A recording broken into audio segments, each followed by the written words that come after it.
আমার সুপ্রিয় ফেসবুক বন্ধুরা ও কামারি ভাই বোনেরা, সবার প্রতি আমার সালাম, আসসালামু আলাইকুম। আমি আজ ভিডিওতে আসছি আমার খামার থেকে। আপনারা দেখতে পাচ্ছেন একটি মাত্র উদ্দেশ্য। আজ আমার সেই ব্রয়লার মুরগের বয়স হলো 5 দিন। আমি ভ্যাকসিন করেছি। দেখতে আমার সেই ব্রয়লার মুরগগুলো মাশাআল্লাহ অনেক সুস্থ দেখা যাচ্ছে, যেমনটি আপনারাও দেখতে পাচ্ছেন। কিন্তু একটি সমস্যা, দিনের বেলায় দেখতে ঠিক ওই রকমভাবে সুস্থ সবল সেই ব্রয়লার বাচ্চাগুলো দেখা যাচ্ছে। রাত হলে 2 থেকে 3 পিস 4 পিস করে মারা যাচ্ছে প্রতিদিন কন্টিনিউ। আজ 5 দিনে প্রায় 16 পিস মুরগির বাচ্চা ক্ষতি হয়েছে। তাই আমি বুঝতে পারছি না আসলে নতুন খামারি হিসাবে যে এত সুস্থ সবল ব্রয়লার মুরগের বাচ্চা দেখা যাচ্ছে, কিন্তু রাত পোহালে সকালবেলা দেখা যায় 2 থেকে 3 পিস 4 পিস করে মারা যাচ্ছে।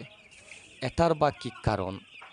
সেই কারণটি যদি আমার খামারি ভাই বোনেরা দীর্ঘদিন ধরে যারা সেই খামার সেক্টরের সাথে পরিচিত এবং খামারের ব্যবসা করে আসছেন, তারা অবশ্যই বুঝতে পারবেন এবং জানতে পারেন, যার জন্য আমার ভিডিওটি কন্টিনিউ করা।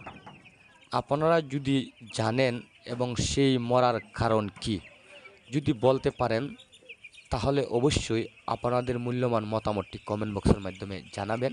জানালে আশা করি আমি নতুন একজন খামারি হিসাবে আমার অনেক উপকার হবে। কারণ দেখেন, আমার সেই ব্রয়লার বাচ্চার বয়স আজ মাত্র 5 দিন। 5 দিনে আমি যত ধরনের মেডিসিন আছে, নাভি শুকানোর মেডিসিন, ফিএস, থায়োবিন, এন্ডোসিন, মোরাপ্লাস, বিভিন্ন ধরনের ওষুধ সেবন করে আসছি। সেই ব্রিডিংয়ে যা যা প্রয়োজনীয়তা আছে আমি যতটুকু জানি, সব ধরনের ওষুধই কিন্তু আমি সেবন করে আসছি। তারপরেও মারা যাচ্ছে। এটার তো অবশ্যই যে কোনো একটা কারণ থাকতে পারে, যে কোনো একটা সমস্যা হতে পারে, যা আমি বুঝে উঠতে পারছি না। আপনারা যারা দীর্ঘদিন ধরে খামার সেক্টরের সাথে জড়িত, সেই ব্রয়লার মুরগির ব্যবসা করে আসছেন, অবশ্যই আপনারা জানেন।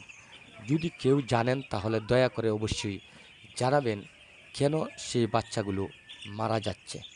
ওই যদি অবস্থা হয় তাহলে তো আমার মনে হয় সেই ব্রয়লার মুরগ 30 দিন পালতে গিয়ে প্রায় অনেকগুলো মুরগ মারা যেতে পারে। তাই লাভ তো দূরের কথা, লসের দিকে পড়ে যাওয়ার সম্ভাবনা রয়েছে। তাই আমি নতুন একজন খামারি হিসাবে আপনাদের কাছে জানার জন্য সেই ভিডিওটি কন্টিনিউ করলাম।